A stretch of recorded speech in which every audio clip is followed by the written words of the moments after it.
Son las 8:41, continuamos en Radio Análisis en este día jueves 15 de junio del año 2023 y vamos a iniciar inmediatamente nuestro panel de conversación. Saludamos a la editora general de nuestro departamento de prensa, Montserrat Rolano. Buenos días, Montserrat. Buenos días. Ya nuestros invitados, en primer lugar, al doctor en Ciencias Políticas, director del Departamento de Sociología de la Universidad de Chile, el profesor Octavio Avendaño. ¿Cómo estás, Octavio? Muy buenos días, bienvenido. Está silenciado, Octavio.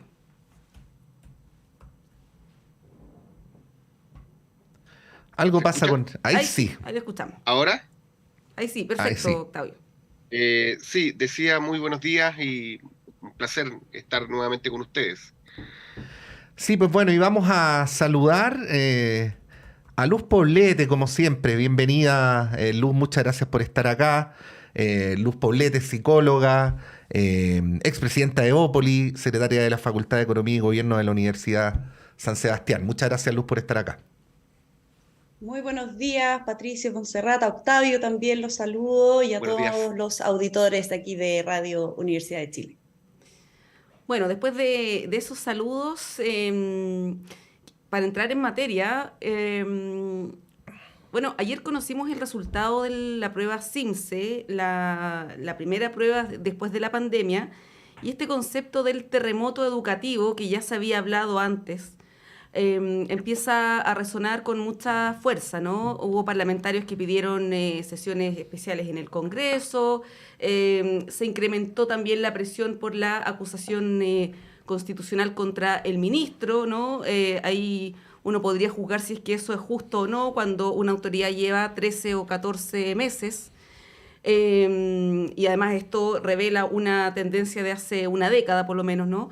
Bueno, ¿cómo ven eso? Porque la educación en el último tiempo ha quedado, el tema educación ha quedado relegado, ¿no?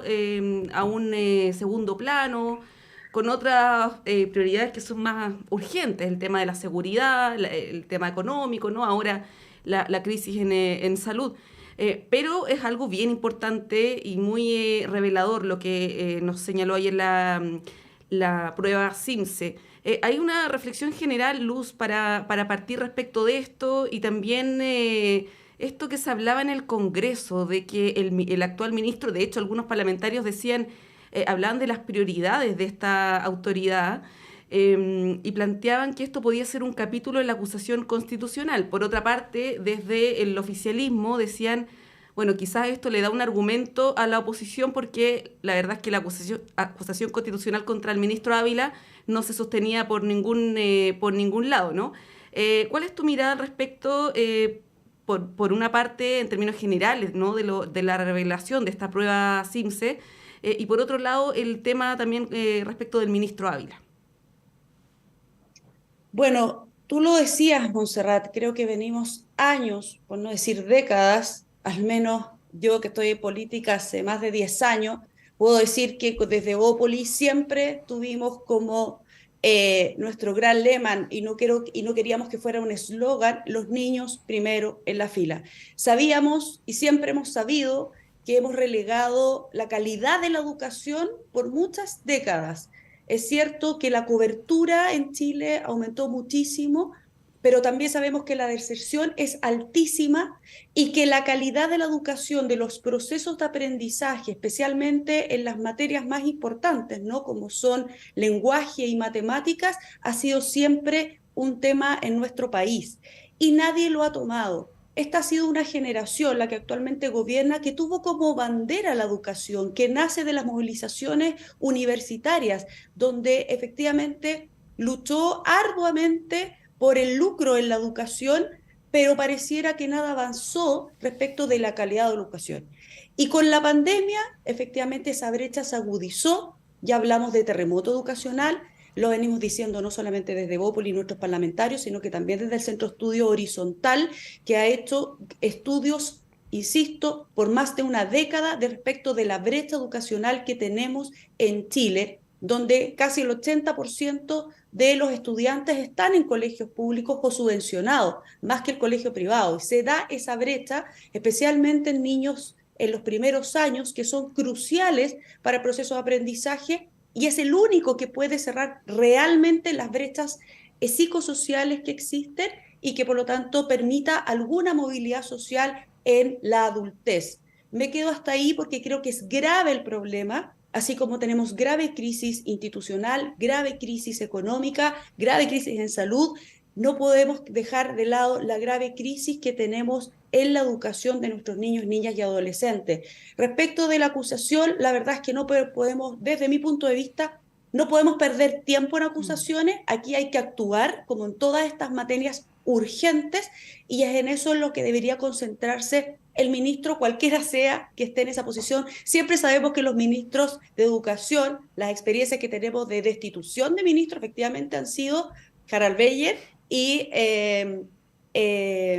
Proboste, Yasna Proboste, que han estado en esta materia que es realmente relevante, pero pareciera que estuviéramos más preocupados de otras cosas en los currículums, más que mejorar la calidad de la educación. Y eso pasa también por la evaluación de los profesores. Y este gobierno, y especialmente un sector de la izquierda, ha querido incluso que no se haga esta evaluación, que es la única manera, incluso que no quería que se hiciera CIMSE. Yo entiendo que en pandemia no, pero tenemos que tener algún instrumento que nos permita medir el nivel de nuestros estudiantes, el nivel de nuestros profesores, para poder mejorar. Lo que no se mide, no se mejora. Bueno, Octavio, el tema es muy amplio. Yo no quise inducirte en ninguna dirección particular, así que darte la palabra, pero sí pedirte si en alguna parte de tu intervención te puedes referir a una de las aristas de las cuales no se habla respecto al CIMSE, y te lo pregunto como director de carrera de la universidad más prestigiosa del país y como profesor universitario, que es que también se habla mucho de que ha habido una formación decreciente, ¿no?, de los estudiantes que llegan a las universidades, y eso obliga a las universidades también a hacerse cargo de cuestiones que deberían quedar resueltas en la educación media, ¿no?, con todas las consecuencias que esto tiene también en la formación profesional. Bueno, te pregunto por eso, pero luego en general lo que tú estimes respecto al punto. Sin duda, estamos frente a problemas bastante severos y crónicos en el ámbito de la educación en nuestro país. Está particularmente afectada la educación primaria y la educación secundaria, con las repercusiones que eso trae posteriormente a nivel de la formación educacional. No es ningún misterio en este momento decir que hay una especie de decrecimiento, porque las universidades muchas veces tienen que asumir esas situaciones deficitarias a través de programas especiales de propedéutico y de nivelación, de algo que debiese haber estado resuelto tanto en la formación primaria como en la formación secundaria. Coincido plenamente con Luz respecto de que el problema de la educación hay que mirarlo más allá de la acusación constitucional. Aquí tenemos una serie de problemas estructurales que se vienen arrastrando desde hace bastante tiempo y que hoy día se ven reflejados a través de los resultados de la prueba CIMSE, que dicho sea de paso, no solamente muestra una situación bastante deficitaria en los colegios municipalizados, sino que también en muchos colegios particulares y subvencionados. Eso es también parte de la realidad. Quiere decir que la educación particular subvencionada no está resolviendo algunos de los problemas estructurales que tenemos a nivel de la educación chilena. Aquí el problema educacional afecta a municipales y al sector particular subvencionado. Por otra parte, desde luego, hay un problema bastante severo y crónico que está afectando a la educación pública en el último tiempo, donde se está viendo con mayor claridad reflejado una serie de problemas como el de la deserción escolar, el aumento de la deserción escolar e incluso el cierre de algunos establecimientos. Y esa situación es bastante preocupante. En años o en décadas no teníamos los niveles de deserción que tenemos en la actualidad, y eso afecta tanto al nivel primario como al nivel secundario. Las razones pueden ser diversas, pero aquí tenemos un problema bastante severo que está afectando a la educación. Desde luego, y dicho sea de paso, y en esto también coincido con Luz, los resultados del CIMSE reflejan un problema muy severo en el manejo de lenguaje y también en matemáticas. En matemáticas fue lo más crónico. Y eso, desde luego, va a generar una serie de dificultades para proyectar esta formación hacia otros niveles. Si pensamos en el nivel universitario, incluso en el nivel de la educación técnica profesional. En todos estos niveles vamos a enfrentar problemas en los próximos años debido a las dificultades que están acarreando los estudiantes primarios y secundarios. Yo creo que en definitiva estamos frente a una situación bastante severa y bastante crónica que está afectando a la educación y que hay que mirarla no solamente en términos institucionales o en términos de recursos, sino que también en términos de los contenidos. Aquí hay un problema con los contenidos que no se está discutiendo, porque se está evidenciando que hay problemas en lenguaje y en matemática, pero no se están abordando esos problemas de contenido, sino que muchas veces la mirada está puesta en problemas de tipo institucional o problemas en el manejo de recursos. También es importante destacar de que los resultados del CIMSE están reflejando una realidad que se genera en el contexto de pandemia. Y en el contexto de pandemia, los establecimientos que fueron más afectados fueron los establecimientos municipalizados, dicho sea de paso, por la tensión que se produjo en ese contexto con el Colegio de Profesores. Sí, justamente quería ir a ese punto, porque la crisis en educación es muy severa, muy profunda, se arrastra hace muchos años y es multidimensional, ¿no? Tenemos también algunas situaciones respecto de la violencia que se da en los liceos, en fin. Pero yendo a lo que planteaba Octavio respecto de la deserción, de la asistencia escolar, que ha sido una de las principales preocupaciones. Ahí uno podría juzgar también la gestión, pero por lo menos, como lo ha señalado el ministro, la principal preocupación de él ha sido justamente esa, que los niños vayan al colegio después de la pandemia. Ha costado mucho esa reactivación escolar. Y bueno, ayer se dieron los resultados de esta prueba CIMSE. Y paradójicamente, ayer mismo hubo una manifestación de advertencia de los profesores que anunciaron que a partir del viernes, eventualmente, hoy día se va a votar eso, podrían irse a un paro indefinido. Y yo quiero ir a ese tema porque los profesores, que tienen un rol fundamental en esto, ¿no? Durante la pandemia fueron los más reacios a que los colegios se abrieran, a que los niños fueran a los colegios. Hay que recordar que esto le valió una acusación constitucional al ministro de esa época del presidente Piñera, que finalmente no fructificó, digamos, pero que él tenía esta posición muy férrea de que había que abrir los colegios y el tiempo le ha dado la razón. ¿Cómo ves eso, Luz? Porque también uno echa de menos una posición más proactiva por parte de todos los actores involucrados, incluyendo a los profesores. Y yo, que aquí puede ser de ignorancia, pero yo a los profesores, por lo menos, el discurso de ellos desde la pandemia hasta ahora ha sido demandas que son muy legítimas, demandas gremiales, el tema de la deuda histórica, que ojalá se solucione porque es algo que es justo, ¿no? Pero también uno echa de menos otras propuestas que no sean amenazar con paros, ¿no? Y en este caso ayer, por ejemplo, manifestando que había que extender las vacaciones de invierno, cuando lo que se requiere es que los niños vayan al colegio, no al revés, ¿no? ¿Cómo ves eso en términos también de todos los actores y el rol que tienen para poder subsanar esta crisis?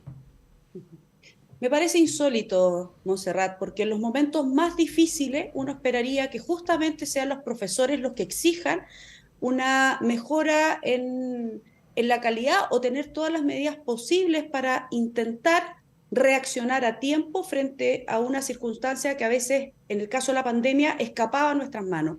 Fuimos el país que más tiempo tuvo cerrados los colegios, y esto por presión del Colegio de Profesores. Los profesores fueron los primeros en vacunarse, incluso de los primeros grupos en vacunarse, justamente para poder ayudar a que los niños pudiesen regresar lo antes posible al colegio. Incluso en esa circunstancia, incluso frente al riesgo de que otros grupos murieran, porque recordemos que las primeras vacunas estábamos en riesgo de vida todavía, para que los profesores pudiesen volver, al igual que, por supuesto, los funcionarios de salud, que estuvieron en primera línea sin alegar. ¿Te imaginas tú si en los gremios de salud hubiesen dicho, no, yo me puedo enfermar, puedo morir o puedo contagiar a alguien de mi familia, así que por lo tanto no voy a ir a trabajar, no voy a contener esta pandemia? Bueno, creo que en la misma intensidad y con el mismo rigor y con la misma vocación, los profesores debieran haber sido los primeros en estar encima de tratar de que los niños volvieran, sabiendo que las brechas se iban a producir de esta magnitud. Yo creo que incluso no dimensionamos que no solamente la brecha se produce a nivel de aprendizaje, sino que se produjo también por el impacto que tuvo en salud mental y en convivencia. Lo decía Octavio, aquí hay dos dimensiones que todavía no hemos tomado seriamente en los currículums educacionales, que tiene que ver con la contención de salud mental, y eso pasa en todos los colegios, no solamente en los municipales y los particulares subvencionados, también en los privados, y la convivencia escolar, que también ha sido tema después de estar en un encierro, volver a convivir, a relacionarse con otro en un ambiente más violento, más agresivo, más confrontacional, que ha tenido también las consecuencias, pensemos en el bullying, ¿verdad? Que ha tenido consecuencias graves también en el desarrollo psicosocial y psicoeducativo de nuestros niños. A mí me parece que los profesores en esta circunstancia debieran ser, ¿cómo se dice?, sancionados socialmente por estar en este minuto haciendo paro cuando tenemos este terrible problema del terremoto educacional en nuestros niños, niñas y adolescentes. Sí, Octavio, a ver, no sé si me voy a ir en la volada con lo que te voy a preguntar, pero bueno, los expertos en educación siempre dicen, uno no puede hacer milagros en la sala si alrededor hay lo que hay, ¿no? Entonces, en la sala, los colegios pueden hacer mucho, pero no tanto más que lo que hay afuera, ¿no? Y te lo pregunto porque tenemos un sistema educativo que está muy orientado hacia lenguaje y matemáticas, además con malos resultados, donde hay otras disciplinas que quizás podrían ayudar a una formación más en perspectiva, como filosofía, historia, que han ido desapareciendo.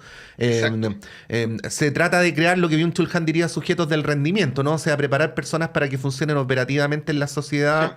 Pero eso no necesariamente para ser buenos ciudadanos, para aprender a pensar, para aprender a procesar la información de los medios de comunicación, de las redes sociales y así sucesivamente. Bueno, te quería preguntar por esa perspectiva más general, porque los sistemas educativos no existen en el aire, ¿no? O sea, los sistemas educativos existen para formar un tipo de personas para un determinado tipo de sociedad, ¿no? Bueno, en esa perspectiva, ¿qué podrías decir?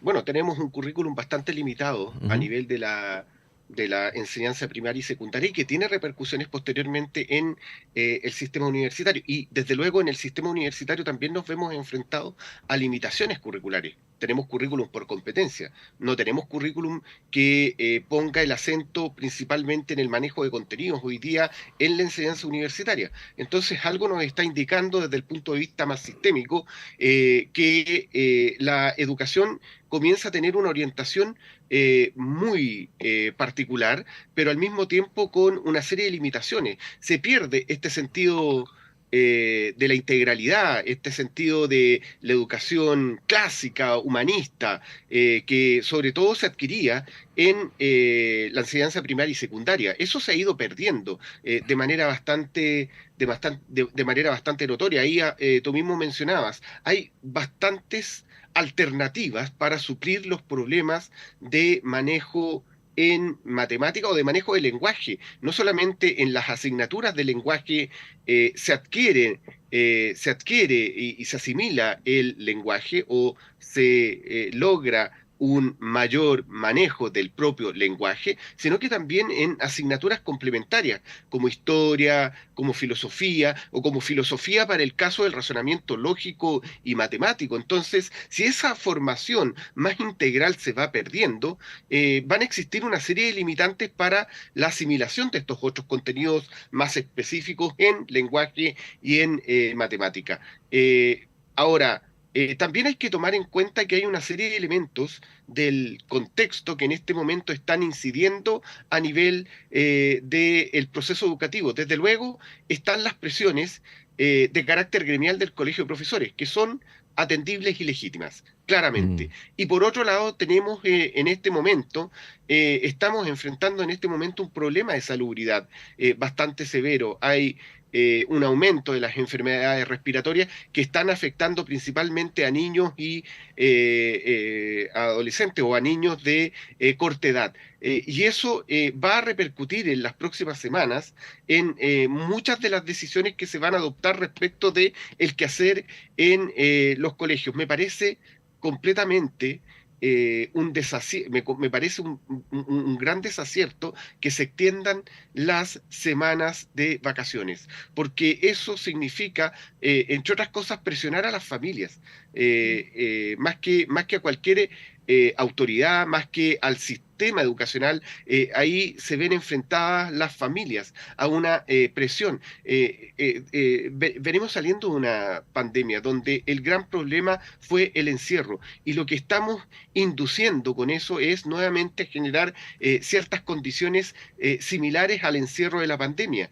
Los niños no pueden asistir a los establecimientos educacionales, se tienen que quedar en sus casas. En sus casas hay alguien que tiene que hacerse cargo de ello, y eso significa una presión enorme para las familias. En este momento, el problema educacional se está entremezclando con otros problemas más generales que tienen enormes repercusiones o van a tener enormes repercusiones en las decisiones, en el desempeño y desde luego en la salud mental de los niños y niñas en los principales establecimientos educacionales. De manera que hay que tomar en cuenta también esta tensión externa. No puedo dejar de mencionar lo que significa el aumento de la violencia. Esta es una realidad que se está viviendo en muchos establecimientos, no solamente en la región metropolitana, sino que en el resto del país. Es un problema que ya se venía registrando antes de la pandemia, pero que se agudiza con la pandemia como consecuencia del encierro prolongado y de Ujú. otras situaciones que se van a producir en ese contexto. Desde luego ahí también hay una presión para toda la comunidad educativa, hay una presión para los profesores o para el profesorado, hay una presión para las autoridades locales, vale decir, para quienes conducen los establecimientos educacionales, y debiese haber también una mayor proactividad de parte de las autoridades a nivel nacional. Sí, bueno, y la incapacidad de poder canalizar o procesar las diferencias o las demandas muy legítimas de los estudiantes, por ejemplo, en los liceos, en los colegios, que no sean a través de un paro o de una toma. O sea, ya se van al tiro a la medida más extrema. Pasó hace algunas semanas en el Instituto Nacional cuando había asumido la nueva rectora. 2 días después ya el Instituto Nacional estaba, no me acuerdo si en paro o toma, y al final eso repercute, como dice Luz, en las brechas. Si uno ve la PAES, por ejemplo, del año pasado, los puntajes más altos eran de los establecimientos privados. Ya el Instituto Nacional, para ponerlo como ejemplo, obviamente no es el único, estaba al final, ¿no? Ya era, creo que pasaba del número 100. Bueno, ese es un tremendo tema que debiera mantenernos bien preocupados y ocupados como sociedad, no solamente como gobierno, ¿no? Sino como Estado. Luz, ¿nos tenemos que ir a la pausa? Sí. Sí, solo agregar que la reacción tiene que ser rápida. Estamos acostumbrados siempre a reaccionar y no anticiparnos. Nos pasa en salud, nos está pasando también en educación, que son temas que venimos hablando hace mucho tiempo. Sabíamos las consecuencias de la pandemia. No demos por perdida una generación. Eso es lo que más me preocupa. Siento que si no reaccionamos rápido, si no le damos una oportunidad a esta generación, la generación pandemia le voy a poner, y Ujú. en todos sus niveles, puede ser una generación que finalmente se vea tremendamente perjudicada, y pensemos que esos pequeños hoy día van a ser adultos y van a obviamente ser parte también del desarrollo del país, que se puede ver frenado justamente porque no hayan adultos bien preparados para enfrentar los desafíos que son bastante cambiantes, inciertos en el futuro de nuestro país. Somos muy cortoplacistas cuando pensamos en los problemas país y no estamos pensando a largo plazo respecto del desarrollo de estos niños y adolescentes que hoy día lo están pasando mal. Tengo harto más que decir porque creo que es un tema que hay que reaccionar ya. Sí, po. Y Ya. sin educación no hay desarrollo. Eso es muy importante. Sí. Bueno, hagamos una transición a la vuelta. No tenemos para qué cambiar de tema tan rápidamente. Podemos hacer un puentecito. Vamos a la pausa y volvemos.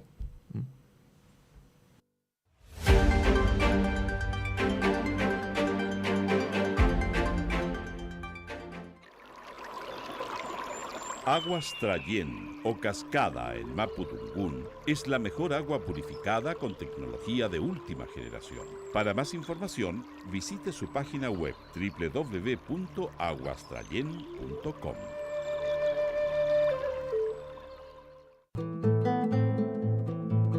Hola, soy Luis Mesina y les quiero invitar a todos y a todas para que sintonicemos todos los días viernes de 16 a 17 horas en Radio Universidad de Chile el programa Debate Social, donde estaremos discutiendo, debatiendo, conversando con amigos y amigas sobre la realidad nacional, especialmente del mundo social. Así que quedan todos invitados e invitadas a escucharnos.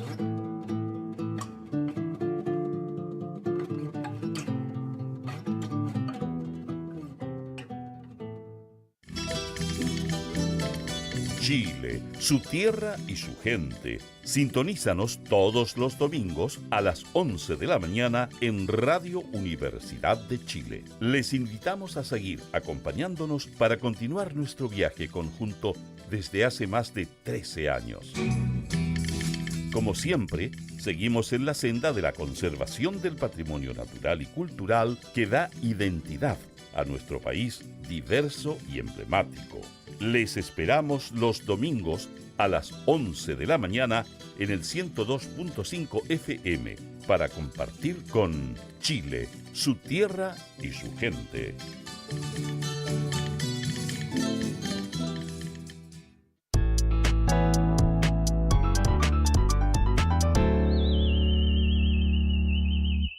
Damos esperanza cuando hay optimismo y angustia cuando hay tristeza.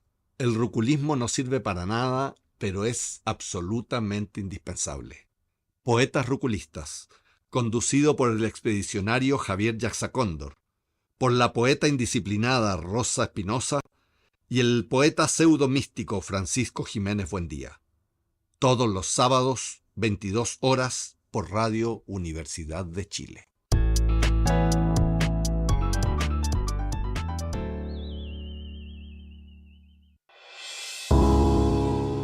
El Senado Universitario y Radio y Diario Universidad de Chile invitan al 20º Foro Radial Hablemos Todos, titulado El Panorama de las Disidencias, con las panelistas Caterín Galás Valderrama, académica de la Facultad de Ciencias Sociales de la Universidad de Chile y directora de estudios de Prodemo, Erika Montesinos Urrea, periodista y fundadora de agrupación lésbica Rompiendo el Silencio, y Fernanda Marambio Arellano, senadora universitaria y presidenta de la Comisión de Género y Diversidades. Conduce el director de Radio y Diario Universidad de Chile, Patricio López. Este martes 20 de junio a las 11 horas, en vivo y en directo, a través del Facebook Live de Radio Universidad de Chile. Desde ya recibimos preguntas del público a través de redes sociales del Senado Universitario, en Twitter, @SenadoU, y en Instagram y Facebook, @uchile.senado.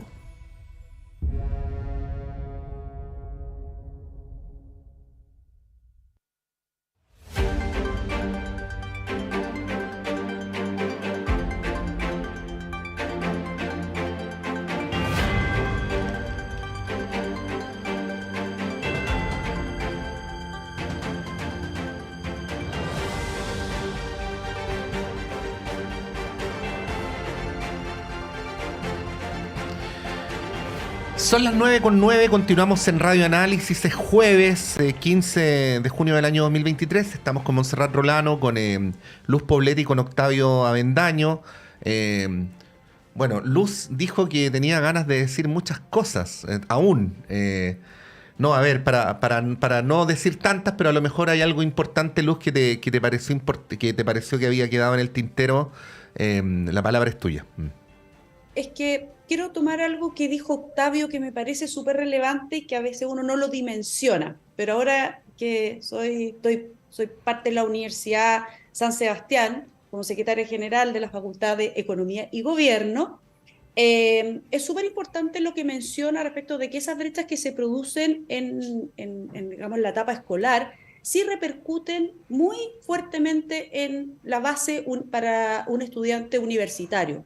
Y probablemente la Universidad de Chile no lo sufre tanto porque recibe a los mejores puntajes de todo Chile, tienen todas las regiones. En el caso nuestro, que es la Universidad San Sebastián, recibe a todos los estudiantes sin importar el puntaje, no tiene un corte, es abierto a la comunidad. Están 4 regiones, más hacia el sur, en Puerto Montt, en Valdivia, en Concepción y en Santiago.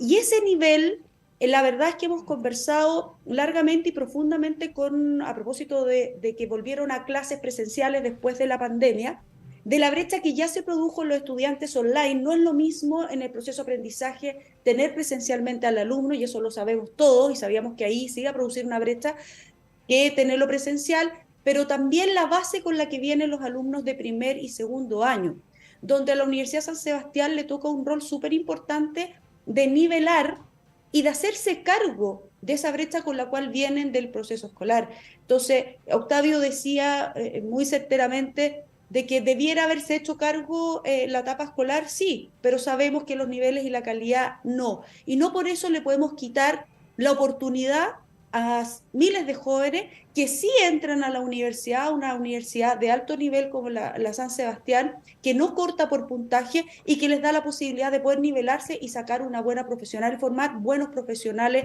para el futuro de Chile. Yo creo que esa también va a tener que ser parte, sí o sí, de la responsabilidad de las universidades, y especialmente, y lo mencionaba creo que Monse, no sé, Patricio, de los centros técnicos también, de los institutos técnicos profesionales, a propósito de esa brecha que se va a producir. Y lo otro, y ahí para que Octavio también me pueda complementar, si es que quiere cerrar este tema, creo que esta es una oportunidad. Yo siempre en la crisis, como los chinos, hay que ver la oportunidad, ¿no?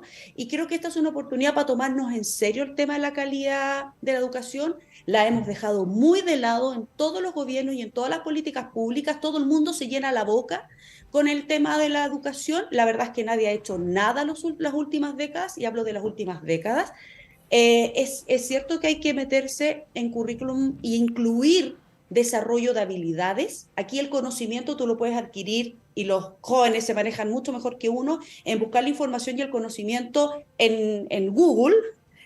Yo creo que lo que hay que desarrollar son habilidades en adelante y fortalecer el desarrollo psicoemocional, que tiene que ver con la fuerte repercusión que hay hoy día en salud mental individual y por el entorno familiar en que viven nuestros niños, niñas y jóvenes, pero también en torno a la convivencia escolar. Hay que tomárselo en serio. Si no hay eso, si no hay una educación integral, difícilmente se van a poder desarrollar de buena manera hacia el futuro, de cara al futuro y a sus propios desarrollos. Octavio, no sé si quieres agregar algo para cerrar ya este Sí, tan por importante cierto. tema. Sí, por cierto, porque hay una serie de desafíos que tiene la educación hoy en día a propósito de lo que mencionaba Luz sobre el uso de las tecnologías. No solamente Google, no solamente Internet o todo lo que ofrece Internet, sino que también inteligencia artificial, que pueden ser herramientas muy efectivas desde una perspectiva productivista o desde una perspectiva centrada principalmente en resultados y efectos, pero no pensando en algo mucho más integral que se haga cargo de aspectos emocionales, de aspectos cognitivos en el sentido amplio de la palabra. Eso no lo van a resolver las nuevas tecnologías, no lo va a resolver inteligencia artificial, no lo está resolviendo Google ni lo están resolviendo las redes sociales, que son también un instrumento de acceso hoy día a la información, pero para resolver cuestiones inmediatas, no para desde luego resolver aspectos integrales del ser humano, como tiene que ver con como tiene que ver como tiene que ver con la inteligencia emocional, lo afectivo, o otros aspectos también de carácter cognitivo que hacen al ser humano integral. Bueno, Sí, no, es que quiero cambiar de tema, no sé si quieres agregar algo. Sí, dale. Ya. No, un tema totalmente distinto, que no es menos grave quizás, lo que ha pasado en los últimos días, semanas, con estos atentados que ha habido en distintas regiones del país, en Valparaíso, en Ñuble y en la Araucanía, a infraestructura crítica. Hubo atentados a torres de alta tensión y un puente ferroviario. Se lo adjudicó un grupo, uno podría decir anarquista, ¿no? Igual hay que investigar la veracidad de esa declaración, pero instala la pregunta, ayer lo decía el presidente Boric, primero de si es que hay terrorismo en Chile, ¿no? A juicio del presidente hay, pero hay algunos sectores del propio oficialismo que también reniegan de esa, o no sé si reniegan, pero son más reticentes a hablar de terrorismo porque evidentemente cuando tú afirmas, reconoces que hay terrorismo, el tratamiento de estas situaciones es distinta que si no lo hay. Por lo tanto, es bien importante. Entonces ahí primero preguntarles, ¿no?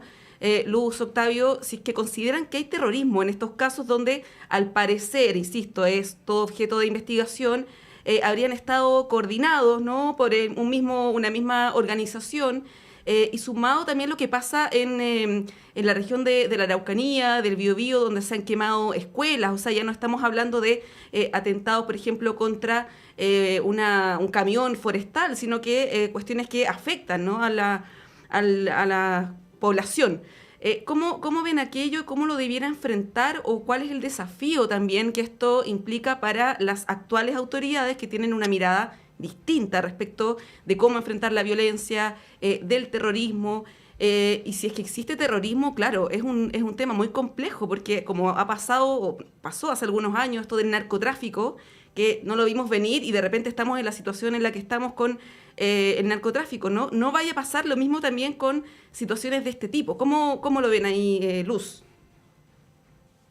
Bueno, tú lo has dicho, la sensación que tengo con no reconocer o no llamar las cosas por su nombre, tú sabes que en psicología eso se llama negación, derechamente, es un mecanismo de defensa, o sea, si no lo nombro, si no lo digo, entonces no existe, y si no existe, no hago nada con eso, es así de simple. Si intentamos tapar el sol con un dedo, pensando que esa es delincuencia, que es un grupo amateur, que va y hace una destrucción y que yo lo puedo tomar preso sin tener un tratamiento especial, sin no tener los recursos especiales para poder enfrentarlo, sin poder tener las herramientas y al grupo humano especializado para hacer eso, entonces Montserrat vamos a estar hasta el cuello y va a seguir siendo una prioridad por sobre cualquiera de las que estamos hablando, educación, salud, lo que sea, costo de la vida, por el tema de la seguridad. Aquí hay grupos que están organizados, que más encima se los atribuyen. O sea, imagínate el límite que han pasado de no respetar para nada la autoridad. Eso es como decir, mira, el Estado de Derecho aquí no existe políticas ni de inteligencia, ni de crimen organizado, ni de narcotráfico, ni de terrorismo, y por lo tanto nosotros nos paseamos como Pedro por su casa, nos organizamos en distintas regiones para seguir destruyendo, no solamente, como tú mencionabas, infraestructura crítica, que también ahí hay una ley importante, y por otro lado, hasta escuelas e iglesias. Entonces, ya estamos traspasando todos los límites, y yo creo que siendo que el presidente Boric, cuando fue diputado, estuvo en contra incluso de todas estas leyes, hoy día se da cuenta desde dentro, y hay que reconocer también eso, el poder hacer un viraje en torno a la prioridad que tienen hoy día todos los chilenos y chilenas, que es hacerse cargo de un problema de seguridad, pero que tiene nombre. Y cuando tiene nombre y apellido, entonces tengo que lograr trabajar por hacer una política y obviamente apoyarse con las leyes que permitan hacer el despliegue de especialidad en crimen organizado, terrorismo y narcotráfico. Sí. Como decía Montserrat, no es tan sencillo que una autoridad de Estado se pronuncie sobre el punto, ¿no? Porque eso, acto seguido, obliga a utilizar las herramientas del Estado en función de cuál es la definición que se tome, ¿no? Y ahí yo quería preguntar si la situación actual es la misma que la de hace algunos años. ¿Es distinta? ¿Han cambiado los contextos? ¿Por qué lo digo? Porque, Octavio, Luz, en mi opinión personal, lo que ha ocurrido en los últimos días es terrorismo. O sea, si uno mira la definición de la RAE, hasta donde logro ver, lo que ha ocurrido corresponde con la definición de terrorismo. Pero también es cierto que en los años anteriores, diversos pronunciamientos de organismos internacionales, de Naciones Unidas, de Amnistía, en fin, señalaban que en Chile la ley antiterrorista estaba siendo usada de manera discriminada contra el pueblo mapuche, ¿no? Y por lo tanto había llamamientos de estos organismos internacionales a que el Estado dejara de utilizar esta herramienta contra integrantes del pueblo mapuche. ¿Qué es lo que ocurre? Que en los últimos días hemos tenido quema de colegios, derribos de torres de alta tensión, y no se logra ver en nombre de qué reivindicación legítima podría llegar a ocurrir algo por el estilo. Entonces, ahí la pregunta que te hago, Octavio, es cómo ves esto en el sentido de si cambiaron las circunstancias, de si no es exactamente lo mismo, porque si el presidente dice, como aparentemente dijo en el encuentro con parlamentarios de la Araucanía, que él cree que hay terrorismo, entonces lo que correspondería es que usaran la ley antiterrorista, ¿no? Octavio. Bueno, hay amenazas reales Ujú. que en este momento se dirigen hacia el Estado y que están a punto de dirigirse hacia la población civil, porque no estamos hablando de robo, no estamos hablando de asalto, ni siquiera de asalto a banco, como ocurrió en otras épocas en este país. Cuando hablamos de ataques con explosivos, cuando hablamos de ataques que afectan a la línea férrea, a puentes, a torres de alta tensión, estamos frente a hechos de carácter terrorista.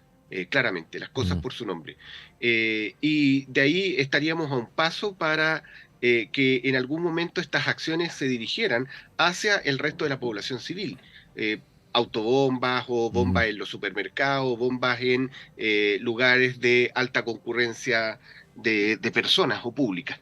En ese sentido, se trata de un fenómeno que en este momento es una verdadera amenaza hacia el Estado de nuestro país, al Estado chileno.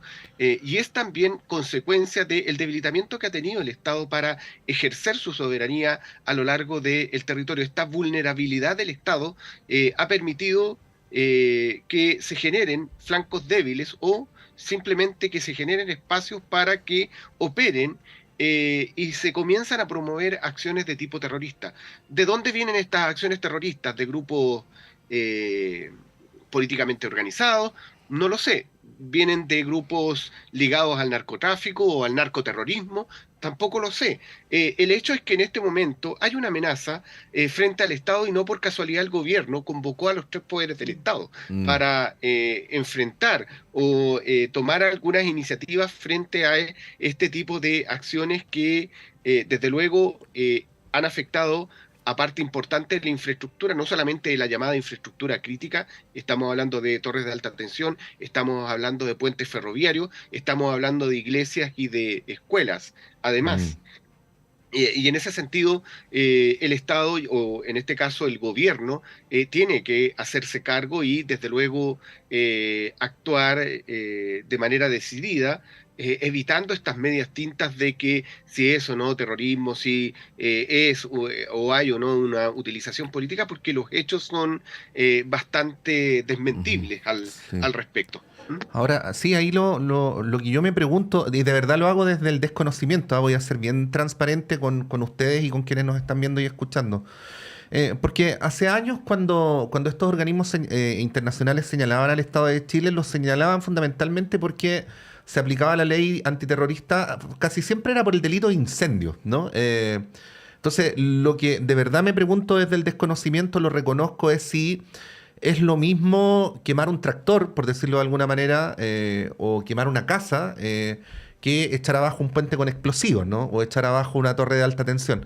Ahí desconozco que no lo sé, pero por lo menos en el plano de la política les devuelvo la palabra para tener sus apreciaciones, ¿no? Porque, como decía Montserrat, es evidente que las autoridades del Estado le dan a lo ocurrido un peso de gravedad mayor, porque de otra manera no se explica esta convocatoria a los tres poderes del Estado, ¿no? Luz. Bueno, efectivamente hay matices y uno pudiese desde los niveles, yo también no quiero con esto parecer ni experta ni mucho menos, pero me ha tocado también en la misma Universidad San Sebastián, hay un centro que está trabajando respecto de los temas de crimen organizado, narcotráfico y terrorismo, que un poco hace pensar que un grupo que se atribuye el ataque a infraestructura crítica no está pensando en tener en un robo, como decía Octavio, o en obtener algo en particular para propio beneficio, sino que lo que quiere es efectivamente destruir una infraestructura crítica para paralizar algo, bloquear algo o enviar un mensaje. Si más encima ese grupo está organizado, está coordinado entre distintas regiones porque están atacando distintas infraestructuras críticas y además se lo atribuye, eso claramente en cualquier definición, y tú lo encontraste, Patricio, en la RAE, ¿verdad? En cualquier diccionario te habla de terrorismo. El presidente ya lo viene diciendo no solamente a propósito de esta situación, él se ha dado cuenta que efectivamente no saca nada con tratar de tapar el sol con un dedo diciendo que acá no existe terrorismo. Ya lo he dicho otras veces que existe terrorismo. Ahora lo que toca es actuar respecto de eso.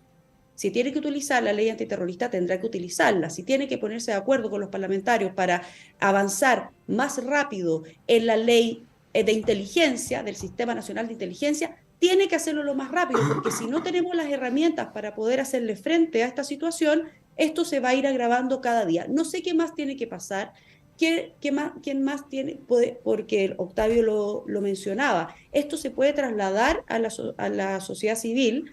Efectivamente ha habido muertes. Estos incendios no solamente han sido tractores y camiones de las forestales, esto también ha sido, como el caso Luxinger, ¿verdad?, de quema viva de personas adentro de sus casas. Yo estoy bien relacionada cercanamente a lo que pasa en la Araucanía. Evidentemente tenemos un senador que además hoy día preside la Comisión de Seguridad, donde se vive todos los días el riesgo de vida que tienen las familias que viven en sus campos y que frente a la usurpación de sus tierras corren peligro de vida. Entonces, creo que si aquí no se toma en serio esto y no se profundiza, además la resistencia que está habiendo de parte de la misma ciudadanía, decir, oigan, aquí ya no es solo una parte de la Araucanía, sino que es la macro zona sur. Vengo llegando de Biobío ayer y estaba repleto un seminario que hubo en la San Sebastián respecto a este tema, de cuáles son las herramientas, cómo participan las Fuerzas Armadas, cómo participan las policías, cómo van a ser las leyes antiterroristas y de inteligencia. Mira, no cabía un alfiler en la universidad respecto a este tema. Más de 500 personas vieron este seminario para decir cómo nos hacemos cargo de un problema que se va a agudizar mucho más si no se hace nada, porque lo que decía antes, estos grupos finalmente van traspasando los límites porque ven que nadie los para a tiempo. Claro, esa es una de las grandes preguntas que uno se hace, ¿qué se puede hacer? Porque desde el gobierno, lo ha dicho el presidente, lo ha dicho la ministra Toá, la ley antiterrorista, bueno, en realidad una postura bien compartida en el oficialismo o los oficialismos, es ineficiente para estos efectos, por lo tanto hay que modificarla. Ahí uno se pregunta, bueno, si es que es ineficiente, ¿por qué no se ha modificado? ¿Qué se hace para frenar esto a tiempo y que no tengamos situaciones como las que advierte Octavio? ¿Qué pasa también con la inteligencia? ¿Cuál es el rol que tiene la ANI, por ejemplo? En fin, la fiscalía, ¿no? La capacidad de poder investigar, pero bien esto, ¿no? Y no de repente culpar a gente que no es culpable de delitos gravísimos como incendio, con una capacidad probatoria que también es bien limitada. Por lo tanto, esto tiene que ver con el rol del Estado en su totalidad, y por eso esta reunión a la que citó el presidente con todos los poderes del Estado es bien relevante y podría entregar algunas luces de cómo avanzar hacia una solución conjunta, ¿no? Que es lo que necesita el país. Monse, y la protección a las víctimas, no hemos hablado de eso, porque una cosa es las penas que son tratamientos distintos al terrorismo. ¿Cuáles son las penas a ellos? No es un delincuente común, por lo tanto, también el tratamiento penal y judicial que mencionaste tiene que ser distinto. Otras es la herramienta de enfrentarlo, pero ojo, lo delicado que es y el cuidado que hay que tener también a nivel de protección de los testigos y las víctimas. Ellos saben quiénes son, en la zona se sabe, pero no van a estar dispuestas si después van a haber jueces o personeros que van a estar pidiendo el listado de los testigos y hacerlos públicos. Entonces, perdón que me haya interrumpido, pero me parecía relevante también tocar ese tema. Sí, es un gran tema y por eso uno agradece tener la posibilidad de que lo podamos conversar en profundidad, aunque no con toda la profundidad que el tema tiene, pero bueno, desarrollarlo más en esa perspectiva que quedarnos a veces en estos fuegos artificiales que hemos venido criticando que uno ve en el Congreso Nacional y muy en particular de la Cámara de Diputados, ¿no? Que en vez de alumbrar, oscurecen los problemas públicos. Octavio Avendaño, muchas gracias, que tengas un buen día. Gracias a ustedes, muchas gracias por la invitación nuevamente y saludo a Luz, a Montserrat y a ti, Patricia. Gracias. Y Luz, que tengas un súper buen día. Muchas gracias, chao, chao, un gusto haber compartido. Y con Montserrat vamos a un breve alto y a la vuelta está Claudio Medrano con ustedes.